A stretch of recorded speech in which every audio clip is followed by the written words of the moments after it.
Kita semua tahu bahwa planet seperti Bumi mempunyai satelit alaminya, yaitu bulan. Tapi ternyata, bukan hanya sebuah planet saja yang mempunyai satelit, sebuah galaksi juga punya satelit, yang sering disebut satelit galaksi. Galaksi Bima Sakti memiliki lebih dari 50 satelit galaksi alaminya. Satelit galaksi adalah galaksi kecil yang secara gravitasi terikat dengan galaksi induknya. Satelit ini mengorbit dalam jutaan hingga miliaran tahun sebelum akhirnya menyatu dengan galaksi induk mereka. Bima Sakti bukan satu-satunya yang punya satelit. Andromeda juga punya lebih dari 30 satelit galaksi, termasuk M32 dan M110. Galaksi besar lain seperti M87 juga punya ratusan satelit. Tapi Bima Sakti punya lebih dari 50 satelit yang sudah terdeteksi, dan kemungkinan masih ada yang belum ditemukan. Satelit terbesar Bima Sakti, awan Magellan besar dan kecil. Dua satelit terbesar kita adalah awan Magellan besar, LMC, dan awan Magellan kecil, SMC. Awan Magellan besar berjarak sekitar 160.000 tahun cahaya dari Bima Sakti dengan massa sekitar 10% massa Bima Sakti. Keunikan dari galaksi LMC mungkin pernah menjadi galaksi spiral seperti Bima Sakti, tetapi rusak akibat tarikan gravitasi Bima Sakti. LMC adalah laboratorium astronomi alami. Di dalam LMC terdapat nebula Tarantula, salah satu wilayah pembentukan bintang paling aktif di alam semesta. Juga terdapat bintang-bintang raksasa biru dan supernova yang membantu kita memahami evolusi bintang.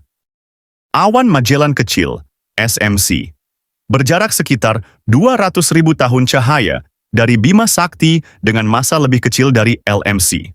Keunikan dari SMC ini memiliki aliran gas yang terhubung dengan LMC dan Bima Sakti. Apakah LMC dan SMC akan bertahan sebagai satelit? Sayangnya tidak. Dalam beberapa miliar tahun ke depan, LMC dan SMC mungkin akan bertabrakan dengan Bima Sakti. Galaksi Katai yang mengorbit dekat Bima Sakti. Selain awan Magellan, ada banyak galaksi kecil lainnya yang mengorbit Bima Sakti. Galaksi Katai Sagittarius, SGR DSPH, yang berjarak 70.000 tahun cahaya dari Bima Sakti. Galaksi ini sedang dilahap oleh Bima Sakti. Buktinya, ada aliran bintang yang tertinggal di halo galaksi kita. Galaksi ini sedang sekarat, ditarik perlahan oleh gravitasi Bima Sakti. Dalam beberapa miliar tahun, Sagittarius akan benar-benar menyatu dengan Bima Sakti. Galaksi Katai Canis Major berjarak 25.000 tahun cahaya, sangat dekat, bahkan beberapa bintangnya sudah masuk ke cakram galaksi kita. Galaksi ini bahkan lebih dekat daripada pusat Bima Sakti sendiri. Tapi, karena gravitasinya lemah, ia perlahan akan lenyap di dalam Bima Sakti.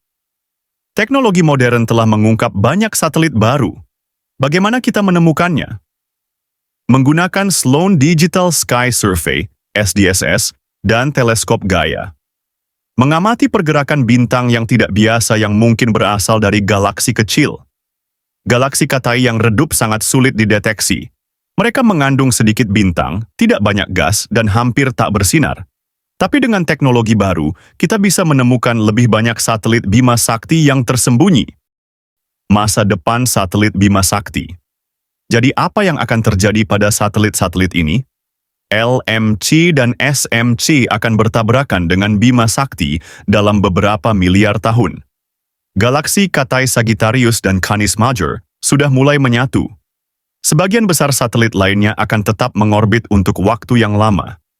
Tapi tunggu, ada sesuatu yang lebih besar yang akan terjadi. Sekitar 4 miliar tahun dari sekarang, Bima Sakti akan bertabrakan dengan Andromeda. Saat itu terjadi, satelit-satelit Bima Sakti akan terpengaruh, bahkan mungkin bergabung dengan galaksi baru hasil tabrakan ini.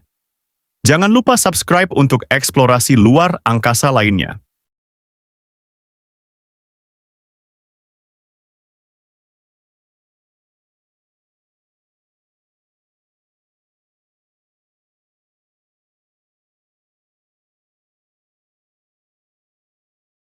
Para ilmuwan baru saja mengkonfirmasikan bahwa ada lubang hitam supermasif dengan seukuran 600.000 kali massa matahari kita loh.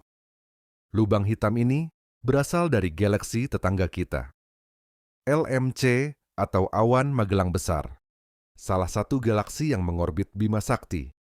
Para ilmuwan berpendapat bahwa lubang hitam ini tercipta bersamaan dengan galaksi ini. Walaupun ukuran lebih kecil dari lubang hitam yang berpusat di tengah galaksi Bima Sakti Sagittarius A, tetapi keberadaannya sangat penting bagi bintang-bintang yang berada di sekitarnya, termasuk pergerakan bintang yang ada di galaksi kita.